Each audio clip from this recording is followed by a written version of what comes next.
Hey guys, this is Brett Feig with another UnTech video. This is video number 11, and it's a bit of a gripe video. Today I was greeted by this lovely message from one of my favorite programs, Instant Data Scraper, which if you've heard some of my videos in the past, kind of my go-to, kind of a set it and forget it type solution. Either way, this message was greeting me this morning. We're unable to collect data from LinkedIn. Sorry for the inconvenience, which means bullying is alive in the corporate world, and LinkedIn went after under the threat of litigation and got Instant Data Scraper to stop including LinkedIn in the sites that it is able to collect data from, which given Instant Data Scraper as a free program, it's not even a freemium. There's actually no option to pay for it. I don't even know how they make their money, to be quite honest, but either way, LinkedIn went after them, and I feel just a little bit responsible for helping to publicize this program and its useful functionality. So I thought, what can I do to respond? And I'm going to make a couple of videos showing some other ways, some simple tutorials to scrape data from LinkedIn that are still well alive and thriving. So this is more likely to be a couple different part series, but we're going to start with a couple different versions today that you can use. So first up on my hit list is a program called LinkedIn Recruiter Extractor. Now this is not a free program. It's something like $60 for 3 months. I forget what it is, but this is a great program if what you're aiming to do is really high volume LinkedIn scraping. You want to scrape a lot of profiles, you want to paginate, you want to get into each different profile. This is about as idiot-proof as can be, and since this is the one functionality of this program, it is constantly being updated, and actually does a really good job in keeping up to date with everything along those lines. So this is unique because it's not an app, it's not a plugin, it's actually a standalone program that you install on your computer that actually brings up a version of your browser and allows you to log in. You see it sort of splits it into LinkedIn. Today we're going to use LinkedIn Regular, but it works on Recruiter as well. You would run the search as you would in LinkedIn over here, and this program would essentially do the rest. Now, a couple of key features I'd like to highlight here under settings. Some really cool stuff. It will not only extract emails, but also there's an option to look anywhere on the page if an email exists and get that as well. I also like some of its safety features, right? So it has the ability for delays. You could put in a fixed delay, you could put in a random delay, you could even put in a long delay after X amount of profiles or a range of profiles. And what does that translate into? That's essentially going to aid in your ability to trick LinkedIn into thinking this is actually a person and not a predictable robot or machine that's doing the scraping.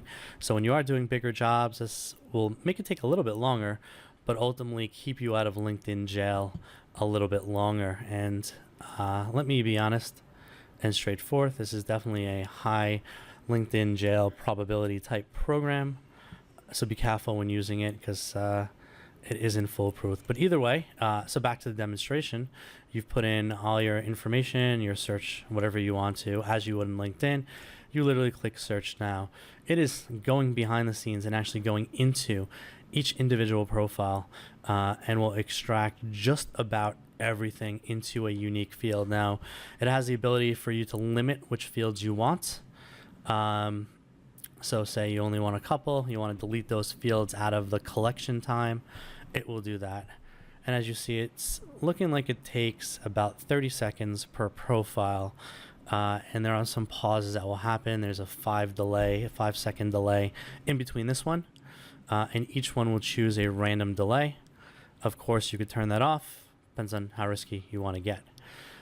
So now it's doing a 9-second delay. So I'm going to stop it here for the purpose of this demonstration. You can then extract it in Excel format. But what I want to show you is it's actually getting everything it can. It's getting the tagline. It's getting their current job. It's getting their company. And let me see if I could just scroll to the right over here to show you a little bit more.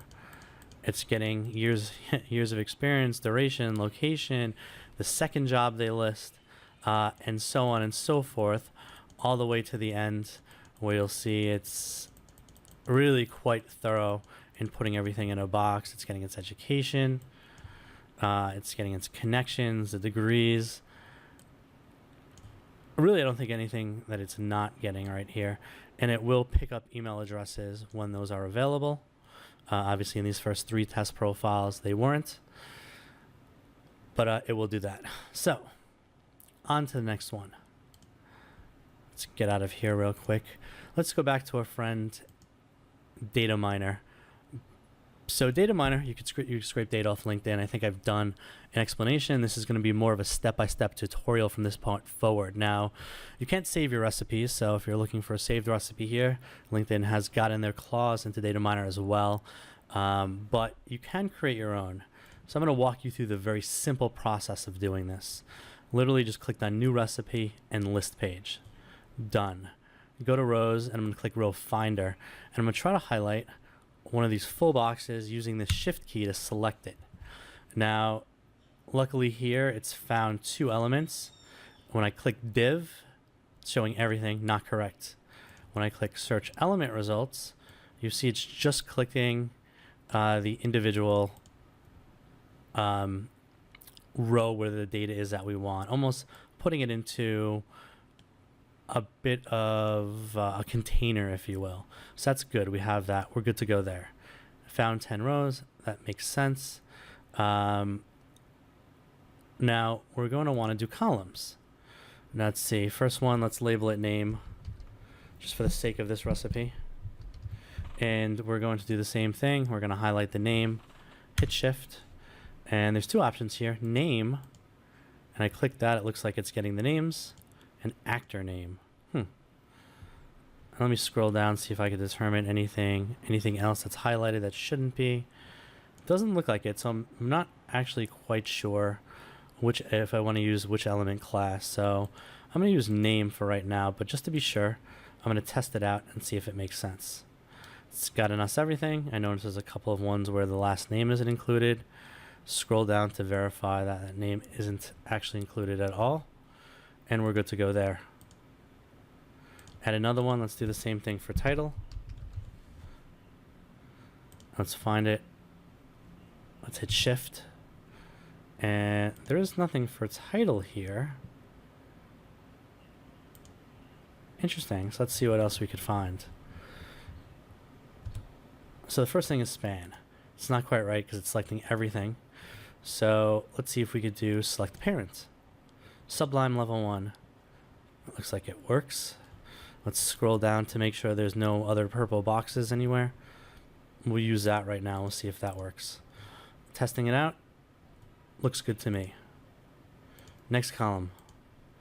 Location. Again, span is not what we want. So let's use select parent. And let's try this one. Nope. Last one. Now the last one is giving us both the title and the location, and P is going to give us everything. So we could actually do 2 things here. We can use search results, and we can now choose a sibling. Click on this once. We have the title. Click on it again. We now have the location. See how the purple boxes are indicating we're good to go? You see the element selected is the search dash results underscore truncated colon EQ1, which is the first child or sibling element. Let's test that out. Good to go. Let's see if there's anything else we could extract here, just for the fun of it. Shared connection, sure. Now here it's social results. Let's see what embedded does. That only gives us 1, not good. Search results, social proof gives it to us, but it looks like it's encapsulating the pictures. Not really what we're going to want. Shared connection does the same. That one does nothing. LinkedIn without visited state. All right, not sure about that, and that's definitely not going to work. So let's test this out. First one, right? Looks a little fishy to me. You see, it's giving us the first couple names. Not exactly what we want. We could try text exclude children. Sometimes that works. In this case, it doesn't. So we need to find a better way just to get the shared connections attribute. Now, when I go to click on it again using Shift, I see some other ones that weren't there, including this one, which looks like it works. Perfect. The other way, if you'd want to find it, is right-click on it, click Inspect. It's going to get a little techy on you guys, but you're going to look for what aligns best with that number we were looking for. And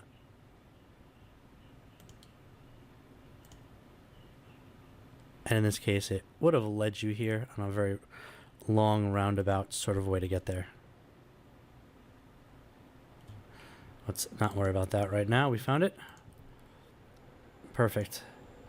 And maybe you want their URL, right? So let's change this to URL.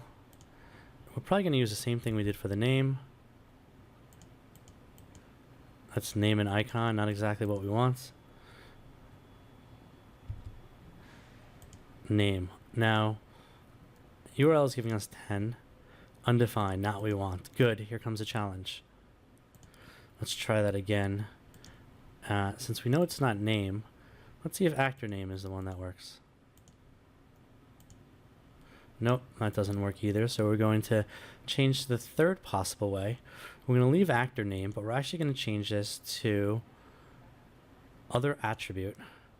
And we're going to put in href to see if that's going to get it to us, which it's not. So we're going to try another way to get it. Let's get that out of there.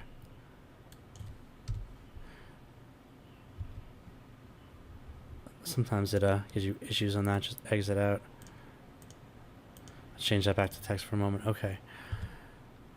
All right. So we know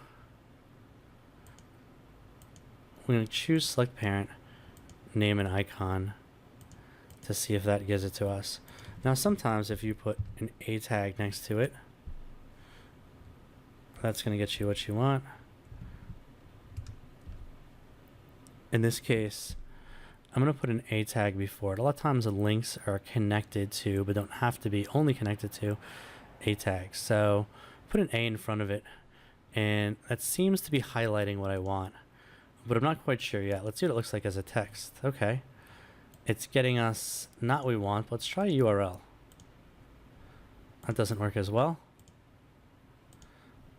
So let's try our href. Try connect it to the name.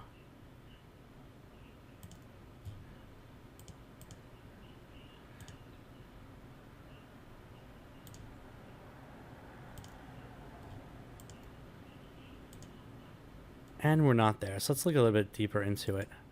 Let's inspect it. Let's see where that link is coming from. Right now we're getting down to it. So here's the link I want, right? And I'm seeing it's connected to this ID, Ember6609. Let's see if I can't use that, right? Let's go back to here and select on what we want and see if it's going to give us that. Now it's giving us one thing, which isn't what we want. Here's the Ember6609, which is only getting us the first one, which is not what we want. But I see I've now done search results and result link. Let's see what that comes up with. Huh. All right, that's sort of giving us a little bit too much.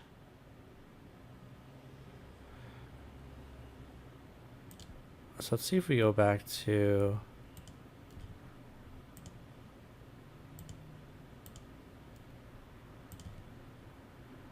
all right. So we found another way that doesn't work. Or actually works because it's in duplicate. So we're going to try a CSS selector :first. Essentially, what we're hoping that's going to do is select the first thing, which is the hyperlink. And there you go, you've had it. Now, if you guys are wondering how you find out about the different CSS selectors, there's a variety of different charts online you could find. but I actually have a chart that I keep on the side, bring it into view over here, that sort of lists different selectors that could go on top of elements. Not that great with them yet, but getting into it. Okay, so we now have everything we want, and all is left to do is paginate, right? So we're gonna go to the navigation tab. We're gonna try to find that next arrow right here. And we see it has next text, but I'm not quite sure that's what we want. That might actually be only the text, so we're gonna test it. And as you see up here, it's going to page 2, test it again. It's going to page 3, so we're good to go. So we can now save it as whatever we want and run it. And as you see, this is going to pop up. It's going to scrape that page, and it looks like it's getting us the first results. But what we're going to want to do, let's just rerun that now, is we're going to want to do next page and tell it how many pages we want and start the pagination. And basically that's going to go from page to page, scraping what looks to be about 7 rows per page. Now we're up to 21. If we wait a couple seconds, we're up to 28. Close. If I really wanted to download it, I could download all the data here, save it as whatever I want, and just to show you guys what it looks like.